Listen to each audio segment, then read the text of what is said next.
Allah ya Allah, Allah Allah, Allah Allah ya Allah, Allah Allah, Allah Allah ya Allah, Allah Allah. Alhamdulillahi Rabbil Alameen, wassalatu wassalamu ala sayyidil mursaleen. Amma ba'd, fa'a'udhu billahi minash shaitanir rajim. Bismillahir rahmanir rahim. As-salatu wassalamu alayka ya Rasulullah wa ala alika wa sahabika ya Habiballah. As-salatu wassalamu alayka ya Nabiyallah wa ala alika wa sahabika ya Nurallah. Madani চ্যানেলের দর্শকবৃন্দ, দরুদ শরীফ পাঠ করার অগণিত ফজিলত ও বরকত রয়েছে। রাসূল করিম সাল্লাল্লাহু তাআলা আলাইহি ওয়াসাল্লাম ইরশাদ করেছেন, যে ব্যক্তি আমার উপর একবার দরুদ শরীফ পাঠ করে, আল্লাহ সুবহানাহু ওয়া তাআলা তার উপর 10টি রহমত নাজিল করেন। সাল্লু আলাল হাবিব সাল্লাল্লাহু তাআলা আলা মুহাম্মদ সাল্লাল্লাহু আলাইহি ওয়াসাল্লাম। মাদানী চ্যানেলের দর্শকবৃন্দ, আজ আমরা উপস্থিত হয়েছি একটি নতুন অনুষ্ঠান নিয়ে, যার নাম হচ্ছে সাহাবীদের নাতে রসুল। আমরা প্রত্যেকটি অনুষ্ঠানে একজন সাহাবীর লেখা নাতের উপর সংক্ষিপ্ত আলোচনা করে থাকি। আজও এর ব্যত ঘটবে না। আজ ইনশাআল্লাহ আজ্জা ওয়া জাল্লা আমরা হযরত আলী রাদিয়াল্লাহু তাআলা আনহুর লিখা নাতে করিমা থেকে আলোচনা করব ইনশাআল্লাহ। প্রথমে আমরা হযরত আলী রাদিয়াল্লাহু তাআলা আনহুর সংক্ষিপ্ত জীবনী সম্পর্কে আমরা জানব। একবার হযরত আলী রাদিয়াল্লাহু তাআলা আনহু কোনো এক জায়গায় বসেছিলেন, আর অপর পাশে কয়েকজন কাফেররা বসেছিল। আর কাফেরদের কাছে একজন ভিক্ষুক আসলো। তো সে ভিক্ষুক কাফেরদের কাছে ভিক্ষা চাইছে। কাফেররা ঠাট্টা করার জন্য তারা ভিক্ষুককে হযরত আলী রাদিয়াল্লাহু তাআলার কাছে পাঠিয়ে দিল। তারা মনে করলো হযরত আলী রাদিয়াল্লাহু তাআলা কোনো কিছু দিতে পারবেন না। তো ভিক্ষুক যখন সামনে গেল, হযরত আলী রাদিয়াল্লাহু তাআলা আনহু তার হাত ধরলেন আর কয়েকবার 10 বার দুরূদ শরীফ পাঠ করলেন। আর পাঠ করে বলেন যে মুষ্টি তুমি বন্ধ করে নাও, আর গিয়ে ওই কাফেরদের সামনে খুলবে। তো ভিক্ষুক গিয়ে কাফেরদের সামনে হাত যখনই খুললো, তো দেখলো যে সেখানে এক দিরহাম রাখা আছে। কাফেররা এই কারামত দেখে, এই অলৌকিক ঘটনা দেখে তারা সাথে সাথে তারা ঈমান নিয়ে আসলো, ইসলাম কবুল করে নিল। সুবহানাল্লাহ আজ্জা ওয়া জাল্লা। এটা ছিল হযরত আলী রাদিয়াল্লাহু তাআলা আনহুর কারামত। সাথে সাথে এটা হচ্ছে দুরূদ শরীফের ফজিলত। একবার কোনো এক হাবশী লোক চুরি করলো, আর চুরি করার কারণে হযরত আলী রাদিয়াল্লাহু তাআলা আনহুর দরবারে মোকদ্দমা দায়ের করা হলো। হাবশী ব্যক্তির চুরি সাব্যস্ত হওয়ার কারণে হযরত আলী রাদিয়াল্লাহু তাআলা আনহু তার হাত কেটে ফেললেন। ওই কর্তৃত অবস্থায় লোকটি চলে যাচ্ছে। তো পথিমধ্যে হযরত সালমান ফারসি আর ইবনে কুয়া রাদিয়াল্লাহু তাআলার সাথে সাক্ষাৎ হলো। তো ইবনে কুয়া জিজ্ঞেস করলো, হে হাবশী, তোমার হাত কে কেটে দিয়েছে? তো হাবশী লোক বলল যে আমার হাত হযরত আলী রাদিয়াল্লাহু তাআলা আনহু কেটেছেন। ইবনে কুয়া বললেন, কি ব্যাপার? তিনি তোমার হাত কেটে দিয়েছেন আর তুমি এত সম্মানের সাথে তার নাম নিচ্ছ, কারণটা কি? তো হাবশী বলল যে আমি তার নাম কেন সম্মানের সাথে নিব না, যিনি আমাকে জাহান্নামের আগুন থেকে বাঁচিয়েছেন। এবার ইবনে কুয়ার সালমান ফারসি রাদিয়াল্লাহু তাআলা আনহুমা হযরত আলী রাদিয়াল্লাহু তাআলার দরবারে উপস্থিত হলেন। আর সালমান ফারসি রাদিয়াল্লাহু তাআলা আনহু হযরত আলী রাদিয়াল্লাহু তাআলা আনহুকে ইবনে কুয়া আর হাবশীর মাঝে যে কথোপকথন হয়েছিল সে সম্পর্কে অবগত করল। হযরত আলী রাদিয়াল্লাহু তাআলা এই কথা শুনে বললেন যে হাবশীকে আবার ডাকা হোক। ওই হাবশী হযরত আলী রাদিয়াল্লাহু তাআলা আনহুর কাছে আসলো, আর হযরত আলী রাদিয়াল্লাহু তাআলা আনহু তার ওই কর্তৃত হাতের সাথে লাগিয়ে রুমাল দিয়ে বেঁধে দিলেন, আর কোনো কিছু পড়তে লাগলেন। কিছুক্ষণ পড়ার পরে তিনি বললেন যে রুমালটা খুলে দাও। যখন রুমালটা খোলা হলো, সবাই দেখে হতবাক হয়ে গেল যে কর্তৃত হাত একে অপরের সাথে জোড়া লেগে গেছে। আল্লাহু আকবার। এটাও হযরত আলী রাদিয়াল্লাহু তাআলার অনেক বড় কারামত। আর কারামত হবেই না কেন, যিনি হচ্ছেন অলিদের সর্দার, যারা অলি হয়ে থাকেন তার দরবার থেকে অলি হয়ে থাকেন, যারা বেলায়েত পেয়ে থাকে হযরত আলী রাদিয়াল্লাহু তাআলার কাছ থেকে বেলায়েত পেয়ে থাকে।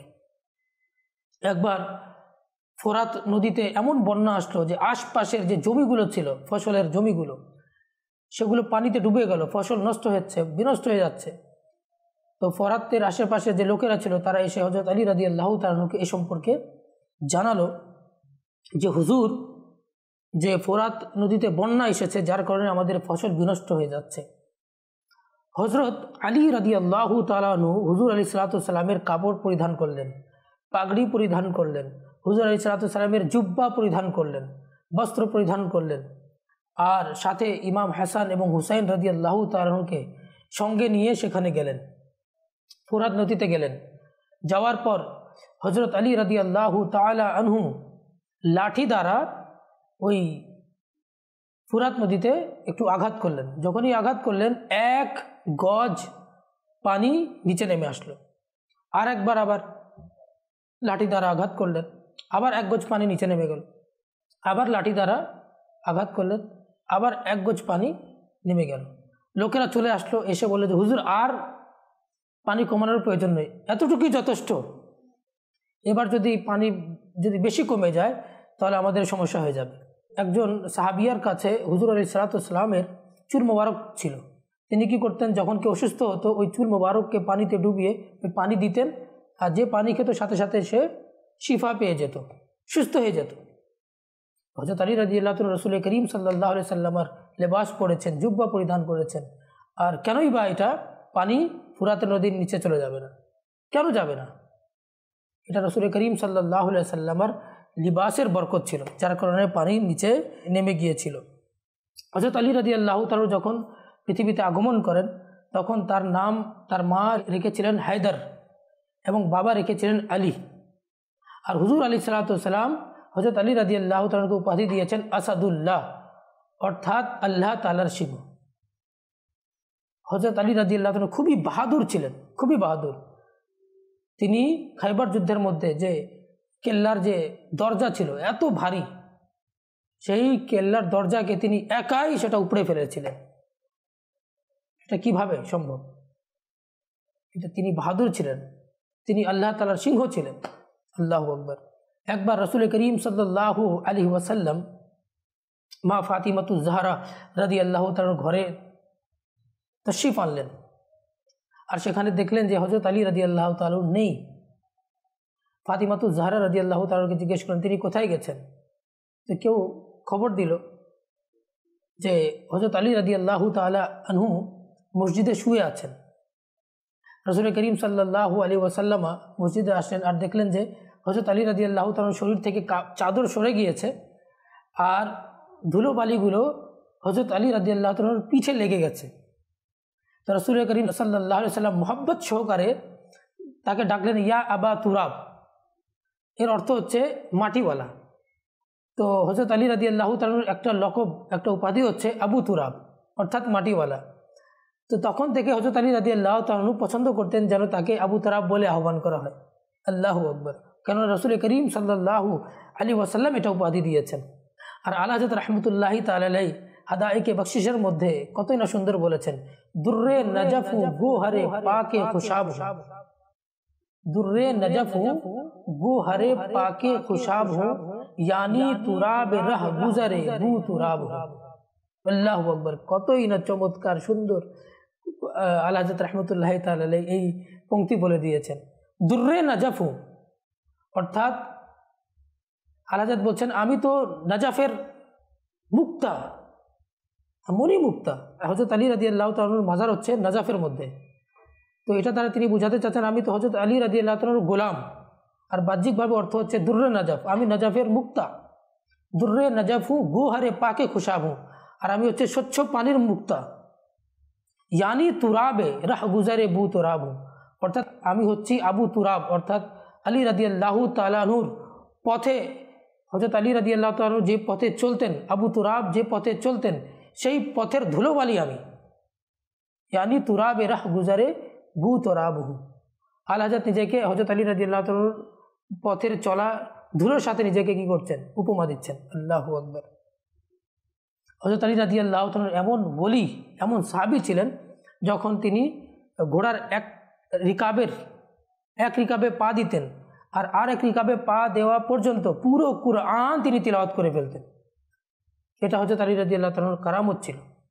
হুজুর আলাইহিস সালাতু ওয়াস সালাম বলেছেন হযরত আলী রাদিয়াল্লাহু তাআলার ব্যাপারে যে আনা মাদিনাতুল ইলমি ওয়া আলিয়্যুন বাবুহা, আমি হচ্ছি এলেমের শহর আর আলী তার দরজা। আল্লাহু আকবার। এলেমের শহর কেন বলা হয়েছে মদিনা চ্যানেল দর্শকবৃন্দ? এলেমের শহর এজন্য বলা হয়েছে, শহরের মধ্যে সব কিছু থাকে, আদালত, বাজার, মার্কেট, সব কিছু। তো রাসূল করিম সাল্লাল্লাহু আলাইহি সাল্লাম হচ্ছেন এলেমের শহর, অর্থাৎ এলেমের যা কিছু আছে সব কিছু পাওয়া যায় রাসূল করিম সাল্লাল্লাহু আলাইহি সাল্লামের দরবারে। সেটা কোরআনের এলেম হোক, হাদিসের এলেম হোক। কোরআনের মধ্যে আল্লাহ সুবহানাহু ওয়া তাআলা, কোরআনে এমন কোনো শুষ্ক এবং ভেজা জিনিস নেই যা কোরআনে নেই। কোরআনে সব কিছু আছে। যেহেতু কোরআনে সব কিছু আছে আর আল্লাহ তাআলা তার হাবিবকে কোরআন শিক্ষা দিয়েছেন, আর রহমানু আল্লামাল কুরআন, তিনি রহমান, তার হাবিবকে কোরআন শিক্ষা দিয়েছেন। হুজুর সাল্লাল্লাহু আলাইহি সাল্লাম বলেছেন যে আন নাজরু ইলা আলিয়্যিন ইবাদাতুন, আলী রাদিয়াল্লাহু তাআলাকে দেখাটাও ইবাদত। তারপর হুজুর সাল্লাল্লাহু আলাইহি সাল্লাম বলেছেন জিক্রু আলিয়্যিন ইবাদাতুন, আলী রাদিয়াল্লাহু তাআলার জিকির করাটাও ইবাদত। গাদিরে খুম একটা কূপ ছিল, যেটাকে গাদিরে খুম বলা হয়। সেখানে অনেকগুলো সাহাবার সামনে, অনেকজন সাহাবার সামনে হুজুর সাল্লাল্লাহু আলাইহি সাল্লাম হযরত আলী রাদিয়াল্লাহু তাআলার হাত ধরে বললেন যে মান কুনতু মাওলাহু ফাহাযা আলিয়্যুন মাওলা, আমি যার মাওলা আলীও তার মাওলা। আল্লাহু আকবার, আল্লাহু আকবার। হযরত আলী রাদিয়াল্লাহু তাআলার তিনটি ফজিলত অর্জিত ছিল, তিনটি বিশেষত্ব ছিল। একটা হচ্ছে মা ফাতিমাতু জাহরা রাদিয়াল্লাহু তাআলা তার বিয়ে হয়েছিল। দ্বিতীয় নাম্বার যে হযরত আলী রাদিয়াল্লাহু তাআলার ঘর রাসূল করিম সাল্লাল্লাহু আলাইহি সাল্লামের ঘরের সাথে সংযুক্ত ছিল। সুবহানাল্লাহ। আর হুজুর সাল্লাল্লাহু আলাইহি সাল্লাম খায়বার যুদ্ধের মধ্যে হযরত আলী রাদিয়াল্লাহু তাআলাকে পতাকা দিয়েছিলেন। আল্লাহু আকবার, আল্লাহ। যেটা অন্যান্যরা এটা অর্জন করতে, এই সৌভাগ্যটা অর্জন অন্যদের পক্ষে সম্ভব হয়নি। হযরত আলী রাদিয়াল্লাহু তাআলা হচ্ছেন চতুর্থ খলিফা। আর আমাদেরকে একটা কথা বলবো মাদ্রাসার দর্শকবৃন্দ, ফিতনা ফাসাদের যুগ। তো আহলে সুন্নাত ওয়াল জামাতের আকীদা হলো যে প্রথম খলিফা হচ্ছেন আবু বকর, দ্বিতীয় খলিফা হযরত উমর, তৃতীয় খলিফা উসমান, আর চতুর্থ হচ্ছে হযরত আলী রাদিয়াল্লাহু তাআলা। আলী রাদিয়াল্লাহু তাআলা হচ্ছেন চতুর্থ খলিফা। কিন্তু মানুষ শুনে শুনে কি এটা বলা শুরু করে দিচ্ছে, এটা বদ মাযহাবদের আকীদা। তারা হযরত আলী রাদিয়াল্লাহু তাআলা আনহুকে হযরত আবু বকর সিদ্দিক রাদিয়াল্লাহু তাআলা হচ্ছে উত্তম বলতে চায়, কিন্তু এটা উম্মতের ইজমা যে হযরত আবু বকর সিদ্দিক রাদিয়াল্লাহু তাআলা হচ্ছেন সবচেয়ে উত্তম।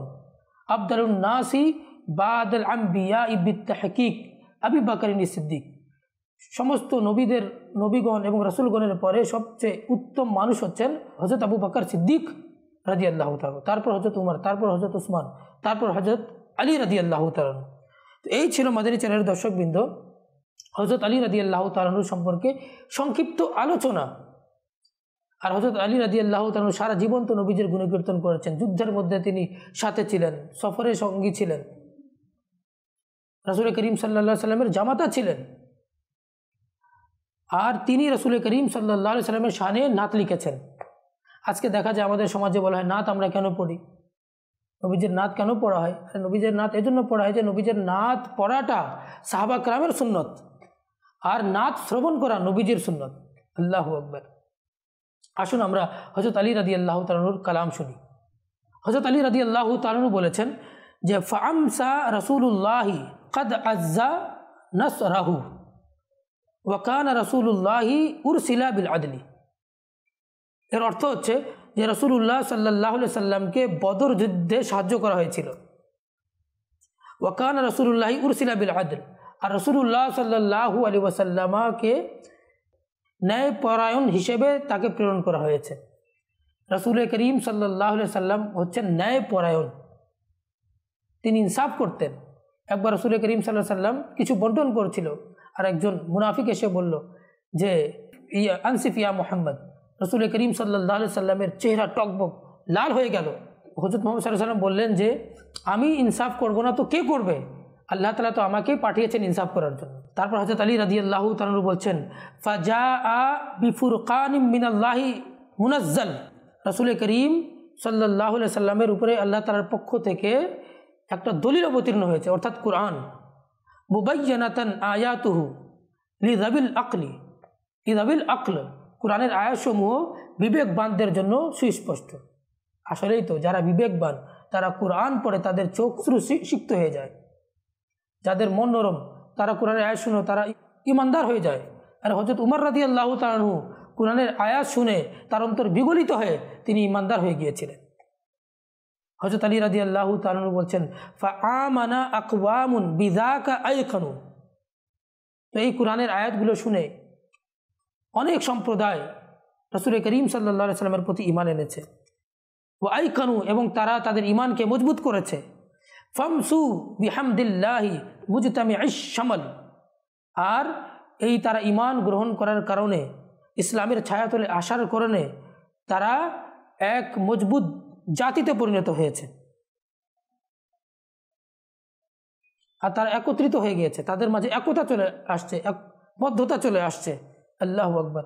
তারপর হযরত আলী রাদিয়াল্লাহু তাআলা আনহু বলছেন ওয়া আনকারা আকওয়ামুন, আর যে সমস্ত সম্প্রদায় কুরআনকে অস্বীকার করেছে, রাসূল করিম সাল্লাল্লাহু আলাইহি ওয়াসাল্লামকে অস্বীকার করেছে, ফাজাগাত কুলুবুহুম, তাদের অন্তর বক্র হয়ে গেছে। ফাজাদাহুম যুল আরশ খাবলান আলা খাবলিন, আল্লাহ সুবহানাহু ওয়া তাআলা তাদের ধ্বংসের মধ্যে, যারা কোরআনকে অস্বীকার করেছে, রাসূলকে অস্বীকার করেছে, আল্লাহ সুবহানাহু ওয়া তাআলাকে অস্বীকার করেছে, আল্লাহ তাআলা তাদের ধ্বংসের মধ্যে বৃদ্ধি ঘটিয়ে দিয়েছে, তারা ধ্বংসের মধ্যে নিপতিত হয়েছে। আসলেই তো যদি কেউ ঈমান না আনে আল্লাহ তাআলার প্রতি, রাসূলের প্রতি, কোরআনের প্রতি, তাদের জন্য ধ্বংস অনিবার্য। পরকালে তাদের কোনো কিছু নেই, সারাটা জীবন সব সময়ের জন্য জাহান্নামের আগুনে পুড়তে থাকবে। যারা আল্লাহর প্রতি ঈমান আনয়ন করেনি, যারা রাসূলের প্রতি ঈমান আনয়ন করেনি, তারা চিরকালীন জাহান্নামে অবস্থান করবে। আর যারা রাসূলের প্রতি ঈমান এনেছে, আল্লাহর প্রতি ঈমান এনেছে, কিতাবের প্রতি ঈমান এনেছে, তারা চিরস্থায়ীভাবে জান্নাতে অবস্থান করতে থাকবে। আল্লাহ তাআলা যেন আমাদের সবাইকে আল্লাহর প্রতি ঈমান আনার, রাসূলের প্রতি ঈমান আনার এবং কোরআনের প্রতি ঈমান আনার তৌফিক দান করুক এবং শুদ্ধভাবে আমল করার তৌফিক দান করুক। আমিন বিজাহিন নবীল আমিন ওয়া সাল্লাল্লাহু তাআলা আলাইহি ওয়াসাল্লাম। আজ এই পর্যন্ত, আগামী অনুষ্ঠানে আবার একটা নতুন কালাম নিয়ে উপস্থিত হব। ততক্ষণ পর্যন্ত ভালো থাকুন, সুস্থ থাকুন, মাদানী চ্যানেল দেখতে থাকুন। সাল্লু আলাল হাবিব সাল্লাল্লাহু তাআলা আলা মুহাম্মদ সাল্লাল্লাহু আলাইহি ওয়াসাল্লাম। Allah Allah ya Allah, Allah Allah, Allah Allah ya Allah, Allah Allah, Allah Allah ya Allah, Allah Allah.